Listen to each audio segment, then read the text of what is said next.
masterclass dont vous avez besoin. Grand congrès qui se tient à Tadoussac ces jours-ci, du 15 au 19 octobre. On est en plein milieu aujourd'hui. Congrès sur les baleines. Le congrès mondial, en fait, sur pas juste les baleines en général, mais sur les rorquals à bosse. Avec nous pour discuter de ça, une des participantes importantes, Lynne Morissette, biologiste marine, conférencière, vulgarisatrice et animatrice. Bonjour. Bonjour, M. Dumont. Comment on peut faire, je pose une question simple au départ, mais comment on peut faire 4 jours de congrès sur le sujet des rorquals à bosse? On pourrait faire 2 semaines juste là-dessus. Okay. Je pense que c'est la baleine qu'on connaît la mieux, hein, parce que bon, du côté du tourisme, par exemple, n'importe qui est sorti déjà faire une croisière aux baleines a probablement déjà vu une baleine à bosse. Ouais. Mais au niveau de la recherche, même si c'est une baleine qu'on connaît bien, chaque semaine, on fait des nouvelles découvertes. Puis je vous dirais que c'est un peu une excuse aussi pour protéger toutes les autres qui sont peut-être moins connues. Donc, c'est notre ambassadrice de la conservation au sens large. OK. Petite parenthèse, est-ce qu'au moins pendant 4 jours, vous êtes à Tadoussac, vous allez voir les baleines, une bonne croisière aux baleines à Tadoussac, oui? C'est sûr, on fait tout le temps ça. En fait, c'est la 4e édition de ce congrès-là qui est né à Madagascar. Et l'idée, dès le départ, c'était toujours de tenir le congrès dans un endroit où on a des baleines dans le background. Donc, il faut absolument que ça soit... On n'aurait pas pu tenir ça à Montréal. Bon, vous avez eu la baleine de Montréal. Il y a bien trop de trafic, de toute manière. Il y a bien trop de trafic. Vous êtes mieux à Tadoussac. Oui, mais oui, ça fait partie du concept. En fait, aujourd'hui, on est dans une journée d'atelier qui met à l'avant-plan tout le savoir-faire québécois sur la recherche sur les baleines. Mais demain, l'activité, c'est ça. Pas demain, après-demain. L'activité pour tout le monde, c'est sortie aux baleines sur le Saint-Laurent. Et pour des Malgaches, je vous dirais que la température actuelle cause des inquiétudes. Je sais, moi, que ça va bien aller, mais il fait un petit peu plus chaud, un peu plus froid qu'à Madagascar, mettons. Oui. Je connaissais un petit peu les croisières aux baleines. Même tout le monde se fait avoir, parce que même en plein été, là, quand il fait 22 degrés, les gens partent en culotte courte puis en t-shirt. Puis t'as beau leur dire, non, habille-toi, l'eau est à 4 degrés sur le fleuve, même l'été, habille-toi. Il va venter, il va faire plus froid, mais les gens y croient pas. Et les gens qui font des croisières aux baleines font beaucoup d'argent à vendre des hoodies, à vendre des cotons ouatés dans la boutique qui est sur le bateau. Bon, un des sujets que je voyais là, à l'ordre du jour, je me demande si c'est pas même aujourd'hui qui va être abordé, ce sont les collisions, collisions de baleines avec des bateaux. Qu'est-ce qu'il y en a? Parce qu'on a pris beaucoup de mesures dans le fleuve, les pêcheurs s'en sont plaints, là, ça a compliqué énormément la vie des pêcheurs, des gens qui naviguent sur le fleuve. Est-ce que c'est un si gros problème? Est-ce qu'on a plusieurs exemples? Est-ce que les mesures qu'on a mises en place améliorent la situation? Ben, je vous dirais que ces temps-ci, avec les enjeux environnementaux auxquels on fait face, on a besoin d'espoir puis d'histoires inspirantes. Puis pour ça, ben, on peut se vanter au Québec d'être inspirant à l'échelle mondiale. Puis c'est vraiment ça la thématique de la journée. Donc, tout ce qui a été fait en termes d'efforts, de réduction de la vitesse, de nouveaux systèmes pour réduire aussi le bruit sous-marin, c'est des animaux acoustiques, les baleines en général. Et on a réussi ici, à force d'efforts de conservation, à changer la donne pour offrir aux baleines qui viennent nous visiter à chaque année un environnement qui est d'un peu meilleure qualité, je pense. Donc, oui, ça marche.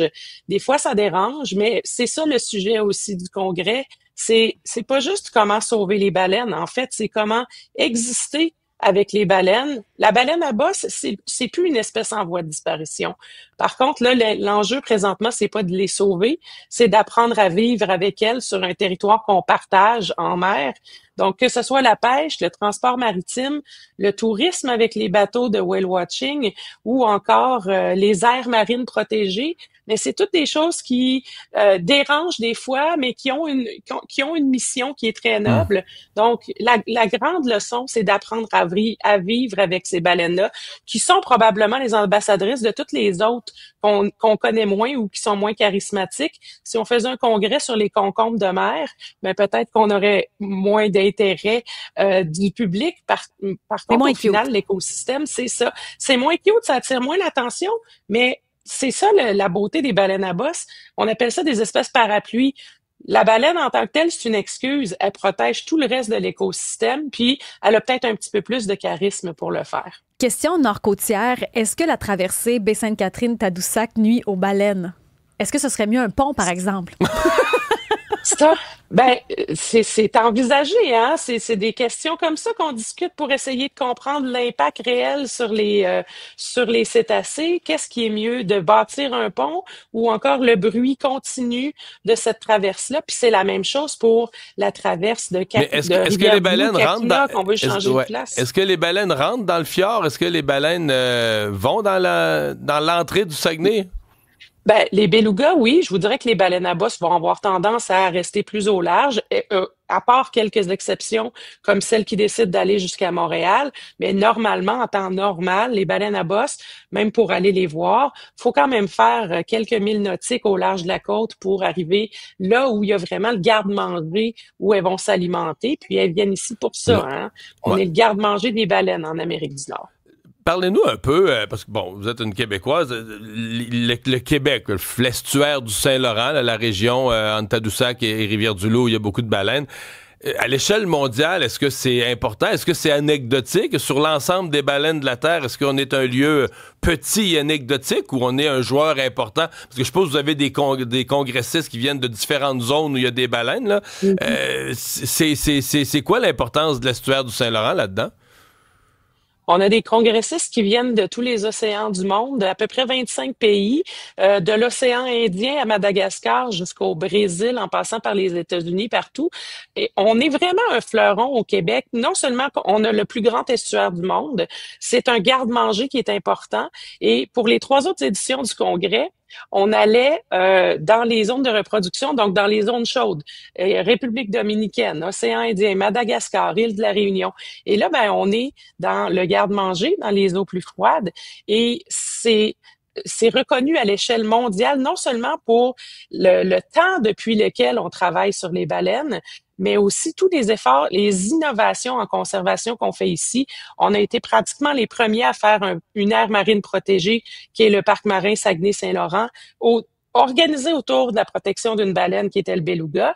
Et ça a fait un exemple mondial à suivre un peu partout. Donc, tous les congressistes qui sont ici connaissaient Tadoussac bien avant de recevoir la carte d'invitation pour le congrès. Est-ce que les températures plus chaudes, est-ce que ça nuit justement à ces cétacés-là? Oui, ça va changer le garde-manger de place. La baleine comme telle, de la façon dont elle est morphologiquement équipée, elle est capable de vivre dans l'eau froide, dans l'eau chaude. Elle va passer tout l'hiver dans l'eau chaude, dans les Caraïbes, pour donner naissance. Donc, pour les baleines comme telles, c'est pas un problème. Par contre, quand on a un garde-manger qui change de place, ce que ça fait, c'est que la baleine, quand elle va revenir dans sa zone d'alimentation pendant l'été, peut-être qu'elle va faire une couple de kilomètres de plus pour se rendre. Quel est le prix à payer pour aller se nourrir? Dans le cas de baleines comme la baleine noire, par exemple, ce changement-là de garde-manger qui est plus au même endroit, ça fait toute la différence parce qu'elles arrivent dans des nouveaux lieux qui sont pas nécessairement organisés en termes d'activité humaine pour les recevoir et les protéger.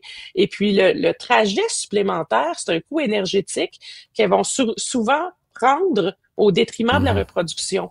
Donc, on a des baleines qui vont avoir des baleineaux moins souvent parce que le chemin pour se rendre, pour s'alimenter, puis de rester en santé est plus coûteux d'un point de vue énergétique. Donc, tout ça, mieux on le comprend, mieux on est capable de les protéger, ces baleines-là, et surtout d'organiser les activités humaines autour de leur présence pour coexister puis cohabiter dans un habitat qu'on partage. Lynn Morissette, bonne fin de congrès. Merci de nous avoir parlé ce matin. Au revoir. C'est un plaisir. Bonne journée à tous. Biologiste, conférencière, participante donc à ce grand congrès à Tadoussac sur les Rocks à la bosse.